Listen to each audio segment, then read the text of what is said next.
Hello, welcome back to the Cosmic Consciousness series. Check out my shirt. Okay, if you haven't subscribed to Me, Myself, and I, drop it down right now and join the unity. Today we'll be discussing Chapter 6, Socrates, the great philosopher. Oh, most hated, most despised by his fellows. Why? Let's find out. Let's see real quick. Okay, so both by his moral qualities and intellectual gifts, Socrates seems to take rank with the foremost men of all history. He does now at least, but not in his time, did he?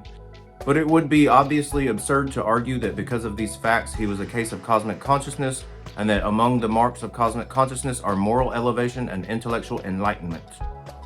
Xenophon tells us that Socrates claimed that intimations were given him by a god. He says that Socrates had been admired beyond all men for the cheerfulness and tranquility with which he lived. And he further quotes Socrates as saying, "I would not admit to any man that he has lived either better or with more pleasure than myself." These indications, without being absolute, suggest strongly that Socrates had the cosmic sense. Indeed, it is well known that he had exceptional health and constitutional strength, and it seems that at the time of his death, though over 70 years of age, both his mind and body were as vigorous as ever. Also, it seems clear that he had a very strong conviction of immortality, though possibly this did not amount to the sense of immortality which belongs to cosmic consciousness. His optimism, also one of the marks of the cosmic sense, must not be forgotten, nor must his far more than average personal attractiveness. The phenomenon of the sign, voice, god, genius, or daemon, is said to have dated from his early years. On the other hand, Lelut dates what he considers as Socrates' insanity from the siege of Potidaea, BC 429, when Socrates would have been about 40 years old. What happened on this occasion is given as follows in the Symposium. One morning, it says, he was thinking about something which he could not resolve. He would not give it up, but he continued thinking from early dawn until noon. There he stood, fixed in thought, and at noon attention was drawn to him, and the rumor ran through the wondering crowd that Socrates had been standing and thinking about something ever since the break of day. At last, in the evening, after supper, some Ionians, out of curiosity, I should explain that this was not in winter but in summer, brought out their mats and slept in the open air, that they might watch him and see whether he would stand all night. There he stood all night, until the following morning, and with the return of light, he offered up a prayer to the sun and went his way. If now we accept this narrative as fact, we shall possibly prefer Elam's explanation of it, rather, to that of Lelut. It runs, "It is not impossible that he who had turned his back upon an old, worn-out, effete system of philosophy, and who out of the depths of his own thought had eliminated the great truths of the immortality of the soul and the certainty of a future state of rewards and punishments, who from a chaotic polytheism had arrived at the belief in one God, the creator and upholder of all things, it is not impossible that such a man may have been so wrapped and lost in the opening immensity and profundity of these considerations as to become insensible to surrounding objects for even so long a time as is here mentioned." Wow, what a mouthful. Let us add the testimony of Balzac and Louis Lambert, in which a state of analogous to catalepsy is described as accompanying illumination in that case. If we put all the facts together, the age of Socrates at the time, the character of the man physically, intellectually, and morally, we may not be far wrong if we conclude that he belonged to the order of men of which this volume treats. Alright, that wraps up Socrates. Next is Chapter 7, Roger Bacon, 1214 through 1294. Okay, I have no idea who this guy is. Let's get into it. "Neither this nor any other man should be classed among the members of the new race because he has an extraordinary wit, for some of the greatest human intellects are clearly outside cosmic consciousness. Neither would any extraordinary development of this faculty alone lead a man into it. It is not then because of his intelligence, extraordinary as this seems to have been, that the question, was Roger Bacon a case of cosmic consciousness, is raised here." Oh, question mark in mid-sentence. On the other hand, unfortunately, no details such as instantaneous illumination or the subjective light have come down to us as having existed in this case. All we have are references of Bacon's to a certain Master Peter from whom he received extraordinary assistance in his philosophical work. And the question is, does not this Master Peter bear the same relation to Bacon that Christ bore to Paul, Beatrice to Dante, Seraphita to Balzac, Gabriel to Muhammad? For we must never forget the essential quality of the cosmic conscious mind. This, then, according to Charles, is the way matters stood between Bacon and Master Peter. Let each of them for himself judge who or what Master Peter may have been. Charles has been speaking of the intellectual stir and life of the time and goes on, in the midst of it all, under what flag shall the Oxford student fight? What master shall he choose among so many illustrious doctors? He contemplates at its most brilliant focus the science of which his contemporaries are so proud, and the sentiment he feels is not enthusiasm but scorn. Scorn. Indeed. He listens to the most eloquent voices, but for master he chooses not an Alexander of Hales or an Albert, but an obscure person of whom history knows nothing. This apparent renaissance seems to him a veritable decadence. To him, these Dominicans and Franciscans are ignorant men when compared with Robert D. Lincoln and his friends, and the moderns generally barbarians as contrasted with the Greeks and the Arabs. Experience, he thinks, is worth more than all the writings of Aristotle and a little grammar and mathematics, more useful than all the metaphysics of the schools. That is exactly what I said. I talked about that today. So he applied himself passionately to these disdained sciences. He learns Arabic, Greek, Hebrew, Chaldee, 4 languages, in an age in which Albert knew only one of them and in which St. Thomas is glad to use the bad translations of William de Morbec. He reads with avidity the books of the ancients, studies mathematics, alchemy, optics. Before reforming the education of his age, he reconstructs his own education and to this end associates himself with mathematicians and obscure savants in preference to the most renowned philosophers. Alexander de Hales inspires him with nothing but scorn. Albert, in his eyes, is ignorant and presumptuous, and his influence fatal to the epoch over which its dominance extends. William of Auvergne alone merits respect. The friends whom he values are less celebrated persons. William of Sherwood, according to him, much more learned than Albert. Campano de Novaire, mathematician and arithmetician. Nicholas, tutor of Amancy de Montfort. John of London, believed by Jeff to be John Peckham. And, above all, the most unknown, according to him, the most learned of the men at that time, him whom he venerates as his master, admires as the living examples of true science, and whom he names Master Peter. Okay. So they asked me that. I just felt something there. They asked me, well, then why do you look at the old stuff? Why not just accept the new stuff? Because the new stuff, they did it. They have imposed so much of their own ideas and agendas on it. It's all just fake. The new stuff is fake. Like they're keeping you closed in a box, forcing you to have to live like that, straying you away from your true divine self. That's why I don't like the new stuff. Okay, continuing. If we judge by this portrait Bacon has drawn of him, this is a singular person. Master Peter is a solitary as careful to avoid renown as others to seek it, taking pains to veil and hide his science from men, and who refuses men the truth which they are not worthy to receive. Master Peter does not belong to any of the powerful church orders of this day. He does not teach and desires neither students nor admirers. He shuns the importunity of the vulgar. He is proud, and to his disdain of the crowd he unites an immense faith in himself. He lives isolated, content with the mental wealth he has, which he could multiply many times if he desired to do so. Did he deign to fill a professor's chair, the whole world would come to Paris to hear him. Should he be willing to attach himself to some sovereign, no treasury could pay the value of his marvelous science. But he despises the mass made up of madmen tainted with the subtleties of loyal charlatans, who by their sophisms dishonor philosophy, render medicine ridiculous, and falsify theology itself. The most clear-sighted of them are blind, or should they make vain efforts to use their eyes, and the truth dazzles them rather. They are like bats in the twilight. The less light there is, the better they see. He alone looks face to face at the radiant sun. Hidden in a retreat which gives him security with silence, Master Peter leaves to others long discourses and the war of words to give himself up to the study of chemistry, the natural sciences, mathematics, medicine, and above all, experience, of which he alone in this age realizes the importance. His disciples salutes him by the name of Master of Experience, which replaces in his case, the ambitious and sonorous titles of the other doctors. And having said that before,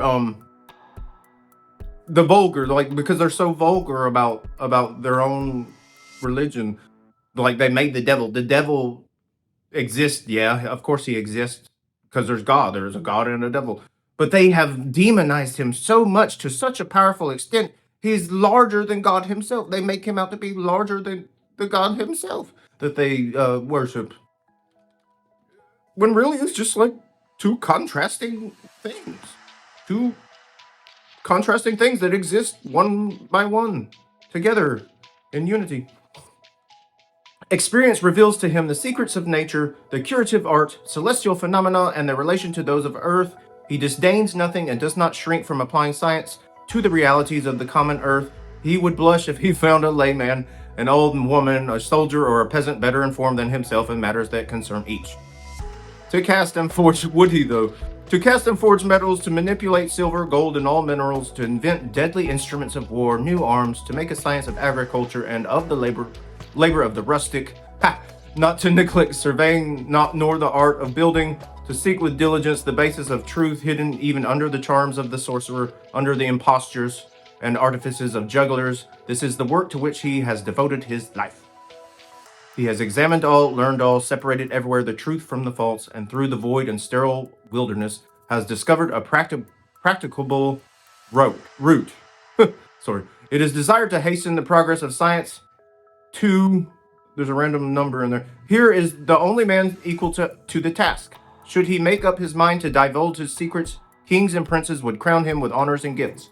And in the expedition against the infidel, he would render more service to St. Louis than than all his army. It is from this great unknown, this undiscovered genius, whose name has remained unregistered in the history of science, that, according to him, Bacon learned languages, astronomy, mathematics, experimental science, everything, in fact, that he knew.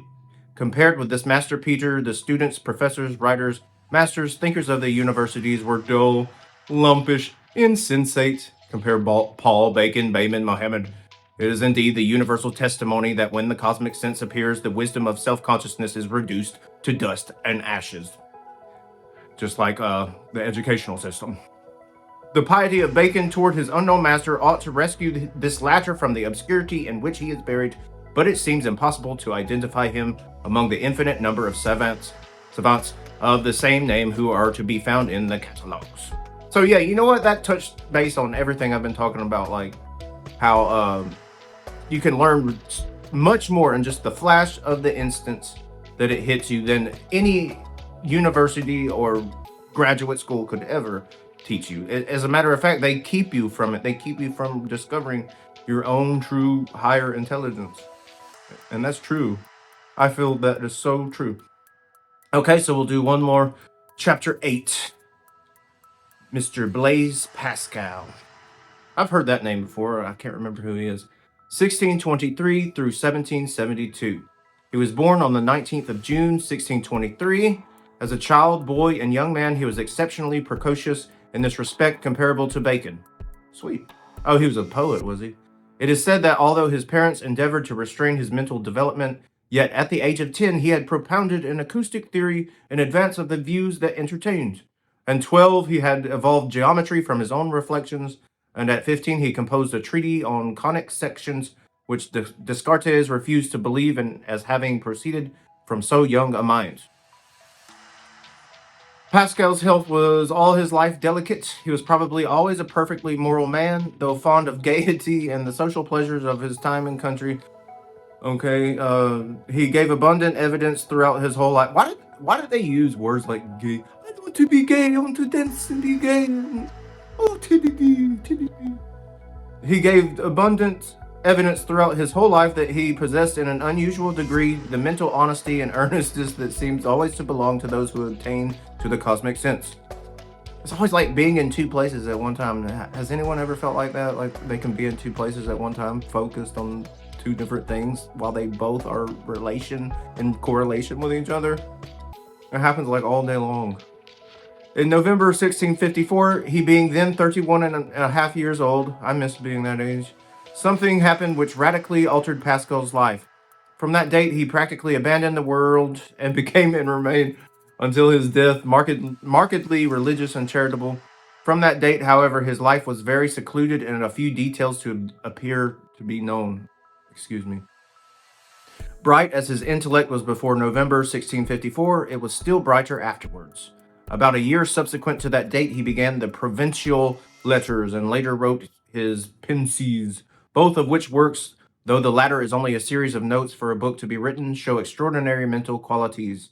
It is safe to say that he could not have written either of them before the above date. A few days after Pascal's death, a servant felt by chance something hard and thick under the cloth of his doublet. Ripping the seam in the neighborhood, he found a folded parchment, and within this, a folded paper. These both bore writing in Pascal's hand, the words of which are those here given.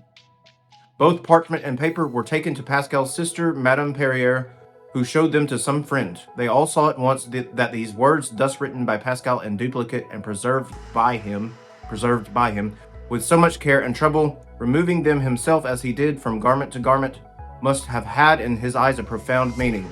Sometime after the death of Madame Perrier, which happened 25 years after the death of her brother, her children communicated the documents to a friar who was an intimate friend of the family. He copied the document and wrote some pages of commentary upon it, to which Margaret Perrier added some further pages. These commentaries are now lost, as is also the parchment.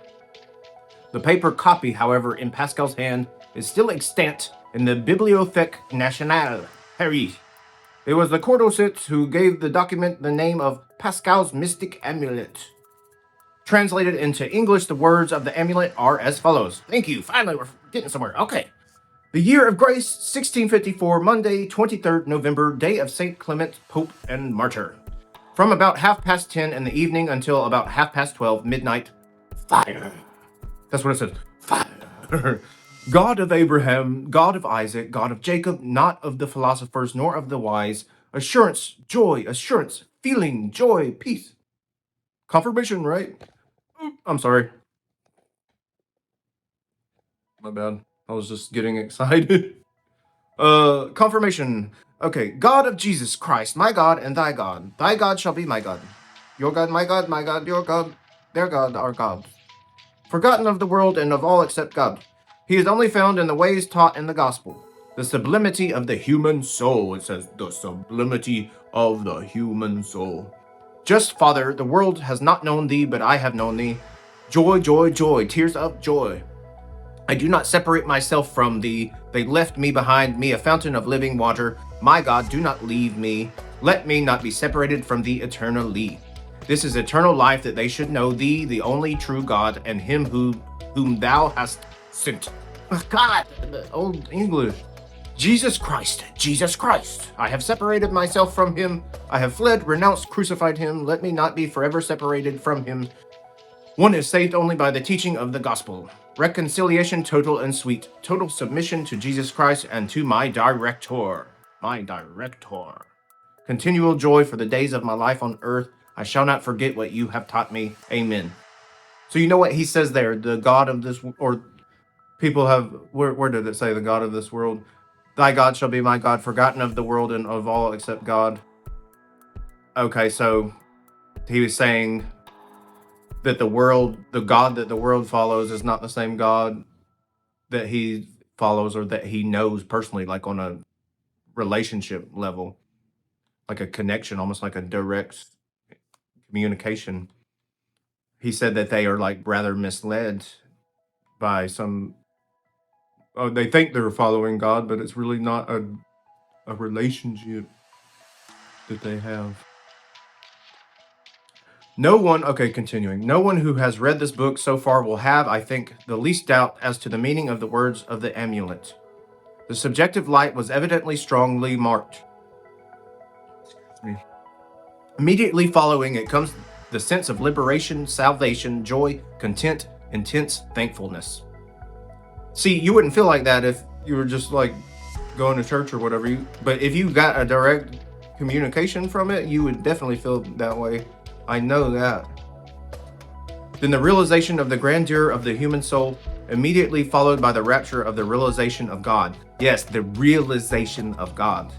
He glances back and sees how futile his life and ambitions have so far been. Then he realizes his present reconciliation with the cosmos and that the rest of his life must be continual joy.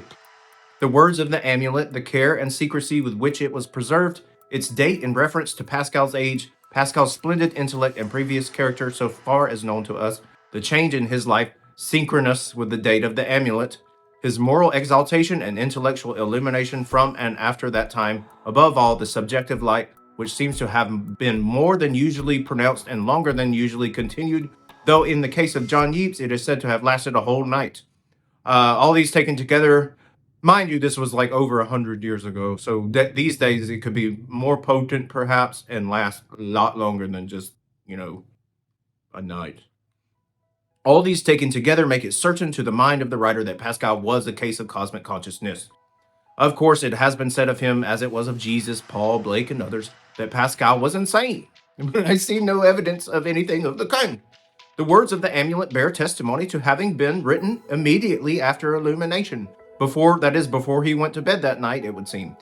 They are, therefore, naturally somewhat incoherent, yes. They bear witness to joy, triumph, enlightenment, not to disease. That is of the human mind. The man who writes them has just seen the Brahmic splendor and felt the Brahmic bliss. That is all. So how could you be insane when you're just filled with that much happiness and your cup is just like overflowing endlessly? I mean, how could anyone be insane if they felt that good? So thank you, brothers and sisters. Don't forget to like and subscribe, because this stuff is getting crazy. You know what I'm saying? It's getting real up in here. All right, have a good rest of the night or day or wherever.